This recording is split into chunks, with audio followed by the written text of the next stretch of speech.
बघा जर गोदावरी तुम्हाला बघायचं झालं तर गोदावरीचा उगम कुठं होतो रे? त्र्यंबकेश्वर कुठं?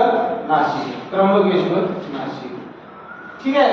त्र्यंबकेश्वर हा तालुका आहे, नाशिक हा जिल्हा आहे. जर बघायचं झालं तर जो सह्याद्री घाट मार्ग आहे, जो सह्याद्री आहे तुमचा 1305 मीटर ह्या 1205 मीटरवर 1305 मीटरवर या अंतरावर काय होते रे? तुमच्या गोदावरी नदीचा उगम होतोय. ब्रह्मगिरी पर्वत आहे. कोणता? ब्रह्मगिरी नावाचा पर्वत आहे. त्या पर्वतात काय होतोय रे? गोदावरी नदीचा उगम होतोय. 1305 या मीटरवर होतोय. ही कुठला आहे रे? गोदावरी नदी ही आपल्या महाराष्ट्रातली आहे. महाराष्ट्राला पाणी देत्या 768 किलोमीटर लांबीची आहे. जर भारतात गेला असता तर 1465 किलोमीटर लांबी आहे. हे सगळं झालंय 1465 किलोमीटर लांब आहे आणि किती 768 आपल्या महाराष्ट्रात आहे. जर बघायला गेला असा भारताच्या तुलनेत तुम्हाला क्षेत्रफळ मी सांगितले 3,13,789 3,13,789 एवढं भारतात काय रे? गोदावरीचं क्षेत्रफळ आहे. किती? 3,13,789.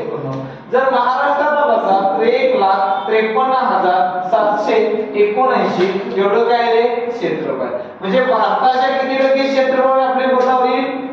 49%. महाराष्ट्रात किती आपले? 49%. महाराष्ट्राचं क्षेत्रफळ आहे 30,77,13. यामध्ये 3 किती आपले? 49%. त्या गोष्टी झाल्या सोपा आहे, एवढं लक्षात ठेवा. पुढे बसाले समजते. त्र्यंबकेश्वर नाशिक ब्रह्मगिरी पर्वतात गोदावरीचा उगम 1305 मीटरच्या उंचीवर भारतामध्ये 1465 आणि महाराष्ट्रात 768 एवढी काय आहे रे? लांबी आहे. ठीक आहे. समजते. या गोदावरी नदीला दक्षिण भारताची गंगा म्हणून पण ओळखलं ते. काय ओळखलं ते? दक्षिण भारताची गंगा. त्यानंतर हिला दुसरं एक नाव आहे, ते नाव काय रे? रुद्रगंगा. काय म्हणतात रे? रुद्रगंगा. येथे लक्षात दक्षिण भारताची गंगा आणि रुद्रगंगा. जर बघायला गेलं असा तिथं त्र्यंबकेश्वर नाशिक ब्रह्मगिरी पर्वतात गोदावरी नदीचा उगम होतो. ही नदी 8 जिल्ह्यातून जाते. किती जिल्ह्यात जाते रे? 8. ही एकमेव नदी आहे म्हणजे अशा 3 नद्या ज्या महाराष्ट्रात येतात आणि महाराष्ट्राच्या बाहेर जातात. पहिली आहे ती वरल्या साईडला तापी, त्यानंतर गोदावरी आणि खाली आहे ती मांजरा. ह्या 3 नद्या ज्या महाराष्ट्रात येतात आणि परत कुठे जातात रे? परत बाहेर जातात, परत महाराष्ट्रात येतात. इथे लक्षात. त्यात गोदावरीची जर पहिली उपनदी, आता ह्यो माहिती आहे आपल्याला उजवा तीर आणि ह्यो डावा तीर, त्या गोष्टी आपल्याला माहिती आहे. ठीक आहे. जर पहिली जर नदी बघायला गेला असा तर कादवा नावाची नदी. कोणती रे? कादवा. सांगितले कादवा नावाची नदी. त्या कादवा नदीचा उगम झालाय तो वणी डोंगरात. कुठे झालाय रे? वणी डोंगर. कादवाचा उगम कुठे झालाय रे? वणी डोंगर. ही नदी 74 किलोमीटर लांबीची आहे. किती रे? 74. कादवा नदी एक डॅम आहे. त्या कादवा नदीवर जो डॅम आहे त्या डॅमचं नाव आहे नादूर मधमेश्वर. नादूर मधमेश्वर एक पाणथळ स्थळ आहे. त्यानंतर नादूर मधमेश्वर एक डॅम आहे कादवा नदी. त्यानंतर कादवा आणि गोदावरीचा संगम करण्याचं ठिकाण पण काय रे? नादूर मधमेश्वर. त्यानंतर ह्या साईडला एक नदी एक 18 किलोमीटर पुढे गेले एक नदी लागते. त्या नदीचं नाव आहे दारणा. काय रे? दारणा. दारणा नदीचा उगम कुलंग डोंगरात झालाय. कुठे रे? कुलंग डोंगरात दारणा नदीचा उगम झालाय. दारणा नदी जिथं संगम करत्या त्या संगमाचं नाव आहे सायखेडा. काय रे? सायखेडा. दारणा नदीचा उगम झालाय कुलंग डोंगर. दारणा नदीची लांबी आहे 88 किलोमीटर. दारणा नदीची लांबी आहे किती रे? 88 किलोमीटर.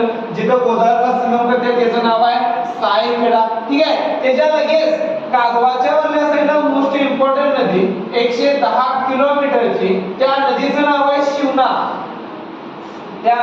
आहे शिवना. बोलथान गाव म्हणून एक ठिकाण आहे. एमपी साईडला जर गेला तर तुम्ही बोलथान गाव म्हणून एक ठिकाण आहे. बोलथान गाव. त्या बोलथान गावात त्या शिवना नदीचा उगम झालाय. आणि शिवना नदी महत्वाची एवढ्यासाठी शिवना नदीत 2 डॅम आहेत जे पाणी तुम्हाला देतात शिवना नदी 2 डॅम आहेत. एका डॅमचं नाव आहे शिवना डॅम, एका डॅमचं नाव आहे शिवना डॅम आणि दुसऱ्या डॅमचं नाव आहे अंबाडी. काय नाव आहे? अंबाडी. ठीक आहे, ते लक्षात अंबाडी. हे 2 डॅम आहेत, एक म्हणजे शिवना आणि दुसरं म्हणजे अंबाडी. त्याला शिवना नदी 110 किलोमीटर वाहत येते आणि गोदावरी नदीला सहाय्यक नदी म्हणून जाते. तिथं ज्यावेळी धारेगाव या ठिकाणी, धारेगाव या ठिकाणी शिवना आणि गोदावरीचा संगम होतोय आणि या नद्या काय होतात रे? एकत्र येतात. ही मोस्ट इम्पॉर्टंट नदी आहे शिवना, कारण 2 डॅम असलेली नदी आहे, 110 किलोमीटरची नदी आहे. खायल्या साईडला असा तुम्हाला सर्वात प्रदूषित खाम नावाची नदी आहे, लय प्रदूषित आहे. प्रदूषित आहे बघा कसं असते म्हणजे काही नद्या चांगल्या असतात, जे कचरा तुमचे शहर जातात अलाहाबाद नदीला, जर कचरा त्या नदीत पडला सगळी घाण गटरीचं पाणी गेलं तर नदी कशी होते? अरे प्रदूषित द्या. ही घाण नदी सर्वात जास्त गोदावरीची प्रदूषित नदी. त्यावर तुम्हाला क्वेश्चन विचारेल, जोगेश्वर त्या ठिकाणी काय होतो रे? हिचा संगम होतोय गोदावरीला. येते जर खायला साईडला आला असा इकडे 15-20 किलोमीटर पुढे प्रवरा नावाची नदी आहे, प्रवरा नदी. ही प्रवरा नावाची जी नदी आहे, ती प्रवरा नावाची नदी 208 किलोमीटरचा प्रवास करते. किती किलोमीटरचा प्रवास करते? 208 किलोमीटरचा प्रवरा नावाची नदी काय करते रे? प्रवास करते. येते लक्षात? ठीक आहे. प्रवरा नावाची नदी प्रवास करत करत पुढे जाईल असत्या तो तर मागल्या साईडला, तो तर मागल्या साईडला तिला एक नदी येऊन भेटते, तिचं नाव आहे मुळा. आता बघायला इथं मुळा ही नदी प्रवराची उपनदी आहे, पण मुळा ही नदी गोदावरीची पण उपनदी आहे. जसं की माझा भाऊ समजा विठ्ठल आहे, विठ्ठलचा भाऊ अनिल आहे, तर अनिल हा माझाच भाऊ झाला. ठीक आहे, तसंच ही मुळा जरी प्रवराची उपनदी असेल तरी पण मुळा ही कुणाची नदी आहे? उपनदी आहे गोदावरीची. मुळा नदी मुळा नावाचा डॅम आहे, लक्षात घ्या. मुळा नदी मुळा नावाचा डॅम आहे, 35 किलोमीटर लांबीची ही नदी आहे. त्यानंतर प्रवरा नदी 2 डॅम आहेत, एक म्हणजे Bhandardara, Bhandardara most important dam आहे भंडारदरा, आणि त्यावर पण व्यवस्थित डॅम आहे तो म्हणजे निळवंटे, निळवंटे. हे 2 डॅम लक्षात ठेवा. प्रवरा नदी 2 डॅम आहेत, कोणतं कोणतं रे? एक तर निळवंटे आणि दुसरा म्हणजे भंडारदरा. येथे लक्षात घ्या रे, समजले काय? ज्यावेळी प्रवरा नदी अक्कोले हे डोंगर आहे, अक्कोले डोंगर आहे, कोणता? अक्कोले, अकोला साईड अक्कोले डोंगर आहे. त्या अक्कोले डोंगरात प्रवरा नदी उगम पावत्या 208 किलोमीटर प्रवास करत करत जात्या. त्यावर नदी मोठी असल्यामुळे 2 डॅम पडतात, एक म्हणजे निळवंटे, भंडारदरा, भंडारदरा आणि निळवंटे. आणि मुळा नदी मुळा डॅम, मुळा नदी मुळा डॅम. मुळा नदीचा उगम रत्नगड इथे दिसून झालाय. कुठं? रत्नगड. मुळा नदीचा उगम रत्नगड. येथे काय लक्षात? समजले काय? इथं खाम नदी समजल्या आल्या लक्षात. त्यानंतर जर खाली आला असा तर तुम्हाला मोस्ट इम्पॉर्टंट नदी आहे, त्या नदीचं नाव आहे काय रे? सिंधफणा. त्या नदीचं नाव काय रे? सिंधफणा. येथे लक्षात काय रे? सिंधफणा. पण सिंधफणाची उपनदी नदी आहे, तिचं नाव आहे बिंदुसरा. काय नाव आहे रे? बिंदुसरा. परत सिंधफणा आणि बिंदुसराच्या याच्या संगमानंतर पुढे आणि एक नदी आहे, तिचं नाव आहे कुंडलिका. काय नाव आहे रे? कुंडलिका. हे बघा रे, सिंधफणाची उपनदी कोणती आहे रे? सिंधफणाची उपनदी कोणती आहे? कोणती कोणती रे? बिंदुसरा. कोणती आहे? बिंदुसरा.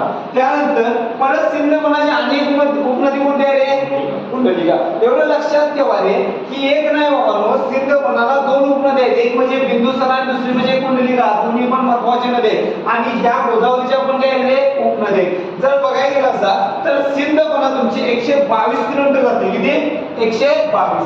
सिंधफणाची किती लांब जाते रे? 122 किलोमीटर. चिंचोली नावाच्या टेकड्या आहेत, कोणत्या? चिंचोली. चिंचोली नावाची टेकडी आहे, तिथं सिंधफणाचा उगम होतोय. जर खायल्या साईडला आला असा मांजरसुबा नावाचं ठिकाण आहे, मांजरसुबा. मांजरसुबा ठिकाणी काय रे? बिंदुसराचा उगम आहे. जर खायल्या साईडला आला असा तर बालाघाटात कुंडलिकाचा उगम आहे. कुठं? बालाघाट. येते लक्षात? समजते काय? आपल्याला इथे एवढं महत्वाचं नाही. ठीक आहे, पहा हे महत्वाचं आहे बघा. प्रवरा आणि मुळा ह्या नदीचा जिथं संगम होतोय त्याला पाचेगाव म्हणतात. काय म्हणतात रे? मुळा आणि प्रवराचा संगम पाचेगावला झालाय. त्यानंतर बघा रे सिंदफणाचा उगम चिंचोली टेकड्या, बिंदुसराचा उगम मांजरसुबा, कुंडलिकाचा उगम बालाघाट. कुंडलिका ह्या नदी कुंडलिका नावाचा डॅम आहे. कुंडलिका ह्या नदी कुंडलिका हा डॅम आहे. पण महत्वाचा डॅम म्हणजे वारंवार क्वेश्चन पेपरला विचारतात सिंदफणा काय सिंदफणा कधी तर वाचण्याने वाटते बघा. सिंदफणा ह्या नदी एक महत्वाचा डॅम आहे. त्याचं नाव आहे मांजरगाव. काय रे मांजरगाव. मांजरगाव हा डॅम सिंदफणा नदीवर आहे. कोणता डॅम मांजरगाव.